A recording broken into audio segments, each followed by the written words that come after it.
We're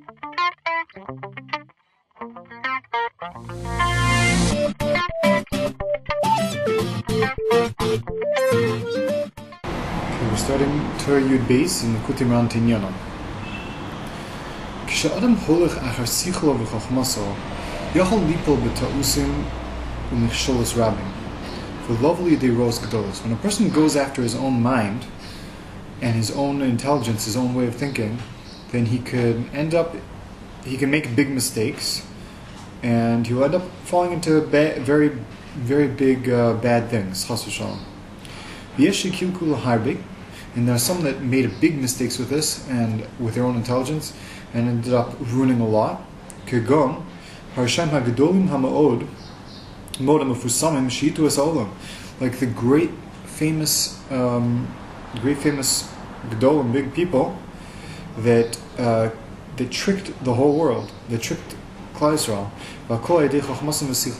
And it was all because of their intelligence and their own quote-unquote wisdom.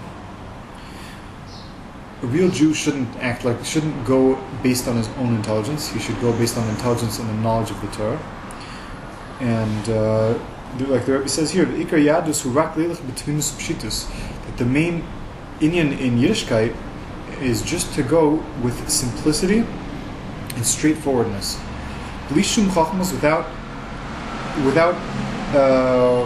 Obviously without putting in his own chachmas, and the Rebbe says in other places also without even needing to use the chachmas of the Torah, like for example Kabbalah or other things like that. It's not necessary to serve Hashem with those chachmas. The main thing is that we mekayim the mitzvahs and do simply what Hashem asks from us by learning Torah and doing mitzvahs very simply, very straightforwardly, and not using any chachmas. Another chachma the Rebbe gives as an example is people who don't sing Shabbos Mirs.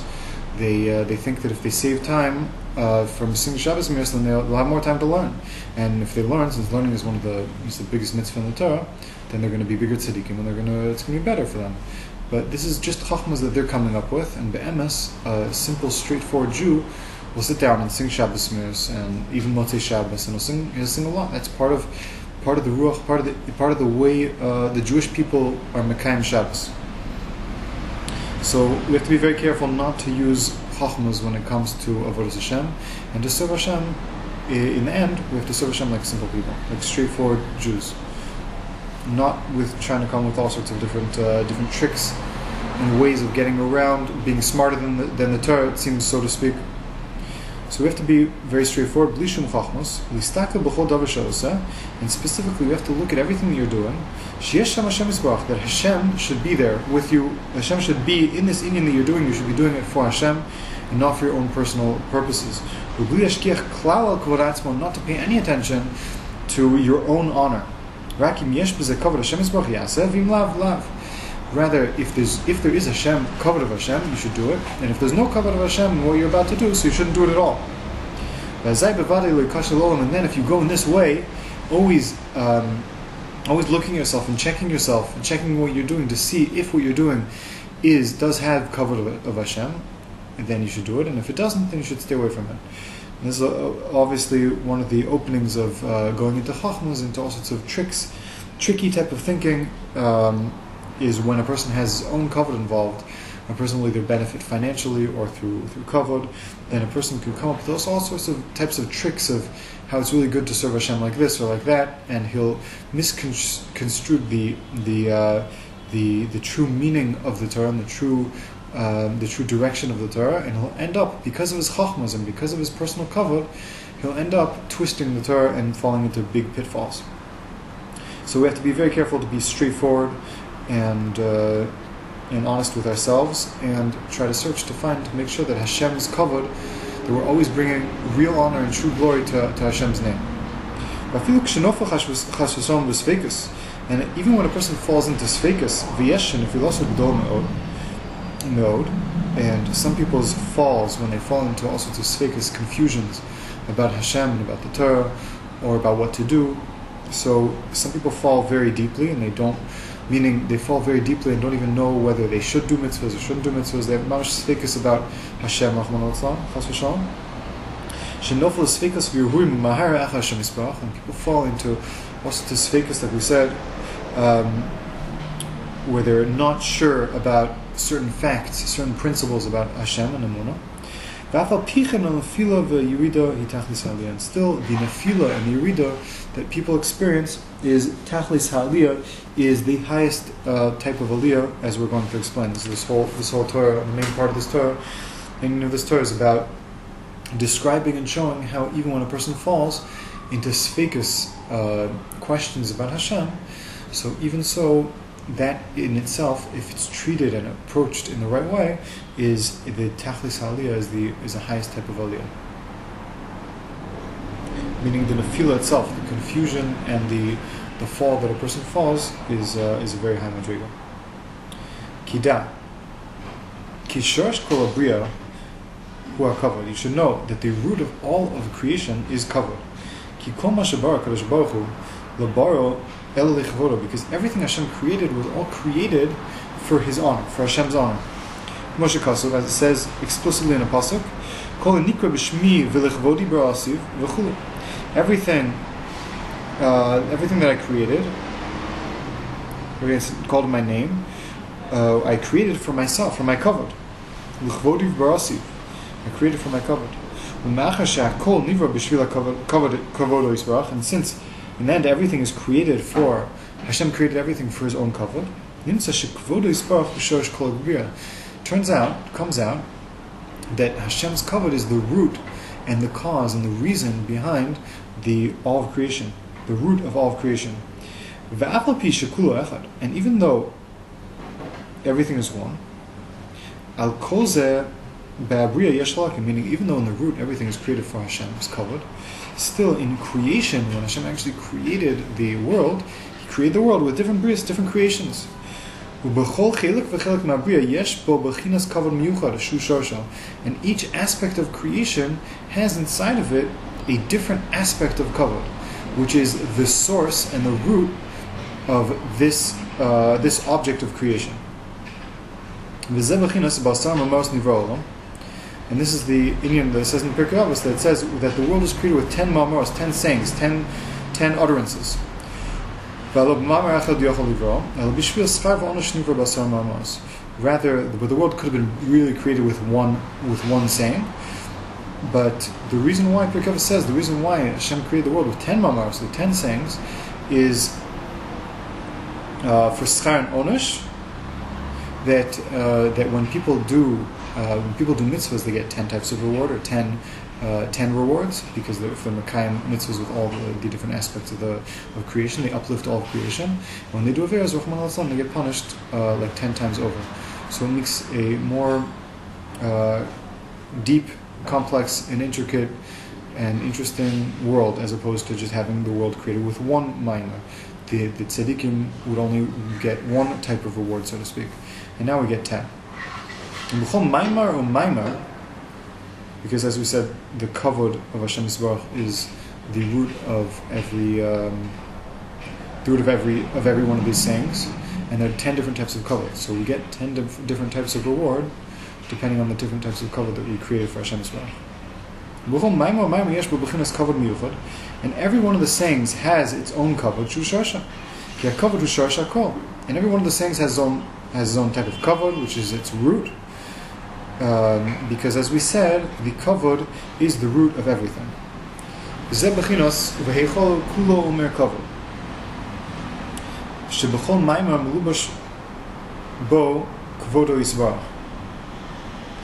what it says, that in his heichal, in his sanctuary, in his courtyard, all kulo mekavod, it all says kavod, which is referring to the inyan of the sanctuary would be in this particular case, would be referring to the ma'amar itself that Hashem created the world with, and inside of it is kulo omer kavod. It is all saying and screaming out and declaring the glory and the kavod of Hashem as well.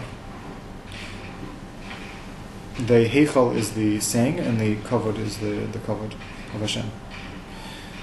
Meaning, shebachol ma'amar melubash kavodo isbarach sha'idei zeh nivra olam.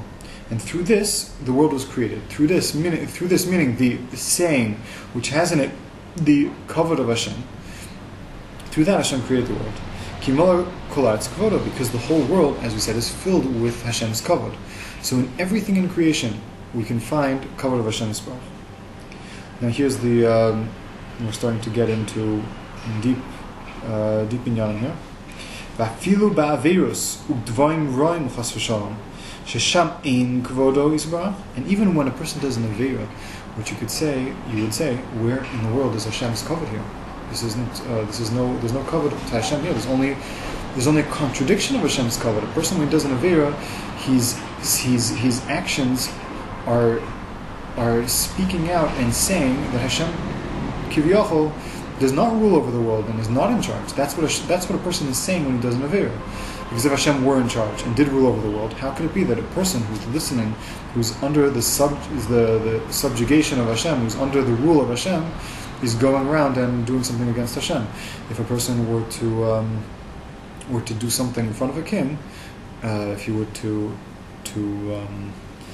say some type of blasphemous words, some type of words against the king, that the king doesn't exist, or the king is foolish, or something like that, in front of the king, so that could be tantamount to treason, and he could be killed, just because he's totally undermining the actual existence of the authority of the king, in front of the king. So we are always in front of the king, and we are always, with everything that we do, we are either justifying and strengthening the recognition and the clarity in the world that God is the ruler, and that God is the one that is fitting to give kavod to, and we are giving kavod to Hashem by doing mitzvahs, or Rahman al-Atzman, chas v'shalom, the opposite, when a person does not believe in Hashem, or a person does believe in Hashem, if a person does an avera, his actions are saying Rahman al-Atzman, that Hashem does not exist, and Hashem does not exist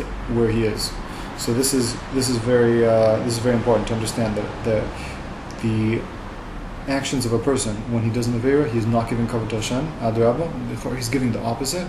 He seems to be doing exactly the opposite by disgracing Hashem. And when he does a mitzvah, he's giving kavod to Hashem. He's showing that Hashem is the king, Hashem is the ruler. Shesham ein kavod Hashem Yisbarach. So there, when a person does an avera, as we explained, there is no kavod of Hashem. The bechinas ukvodi la'acher lo eiten, as it says in a pasuk explicitly, that my kavod, my honor to the other ones, to the other side, to the evil side, I will not give. Meaning, my kavod will not be connected to the other side. Sheyesh gvula kavod is ila kavod shelo yispashel l'sham, and there's a limit to the kavod, to Hashem's kavod, that it should not extend into averas, into evil deeds that contradict Hashem's kavod. That's how Hashem made it. So not only on our level do we see that it contradicts Hashem's kavod, but Hashem Himself does not put His kavod inside of averas. V'afal pi shemalok kolatz kavodo im kol ze gvul k'shemagil makomos hanal shliyetzi l'sham. Even though we said a minute ago that malok kolatz kavodo, that the world is filled with Hashem's kavod, here we see there's a certain type of boundary, a certain type of limit that limits Hashem's kavod from going into averas. And Hashem's kavod, as far as we're holding right now, is not inside of averas. So here we have two seemingly contradictory psukim, where one says Mola kolatz kavodo, another one says that kvodi la'acher lo eten, I will not give my honor to my kavod, my glory to outside meaning averas. Now the Rebbe is going to explain the teretz, so to speak, the proper way of understanding these two psukim. That there is a certain type of kavod that still is in averas, but we're going to explain.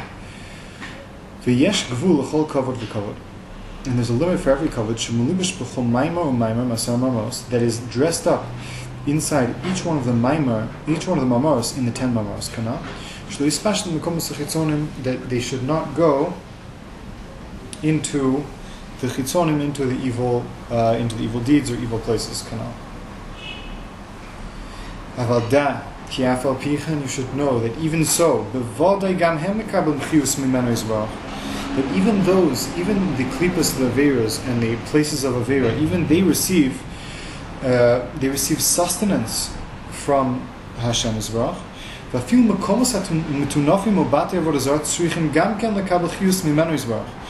And even the mekomus hametunafim, the disgusting places or houses of avodah zarah, or temples where they serve avodah zarah, they serve idol worship. They also need to receive sustenance and energy from Hashem Yisbarach. However, you should know they receive from the aspect of Maimar Sasim, the hidden saying, the sealed saying, Shu Bereshis, which is Bereshis Maimar Sasim, which is the hidden saying. Meaning each in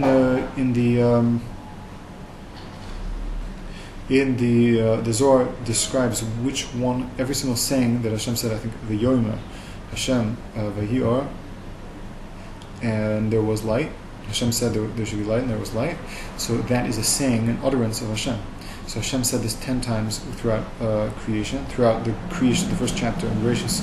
He said this 10 times to create the world, and one of these ma'amaros is Bereshis. Shu kol ma'amaros v'kulam mikabel chiyus mimenu. That it includes all of the ma'amaros, this Maimar of Bereshis, and they all the other ma'amaros, all the other sayings actually receive chiyus, they receive energy and koach from this Maimar, from this highest Maimar called Maimar Sasim. Ve'akovod shel Maimar hasasim sasim v'nelam b'tachlis hastara. And the kavod of this Maimar Sasim is hidden in the utmost level of hiddenness. Misham mekablim chiyus. And that's where the Averas receive their energy from. They can't receive their energy from the simple revealed kavod of the rest of the 9 ma'amaros.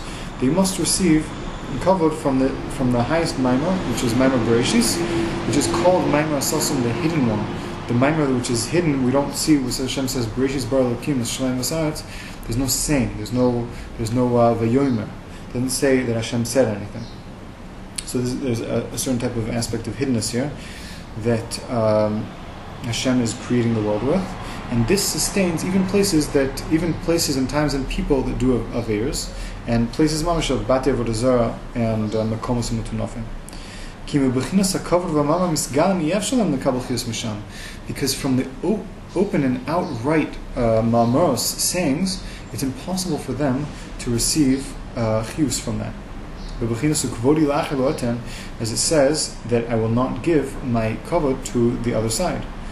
Kanal, as we mentioned above. Raka Maimar Sasum, Shumister Betachlis Hastara Misham Lekabim Chiyus. Only from the Averas and places of Avera and things that seem to contradict Hashem's rule in this world, those places receive only from Maimar Sasum. And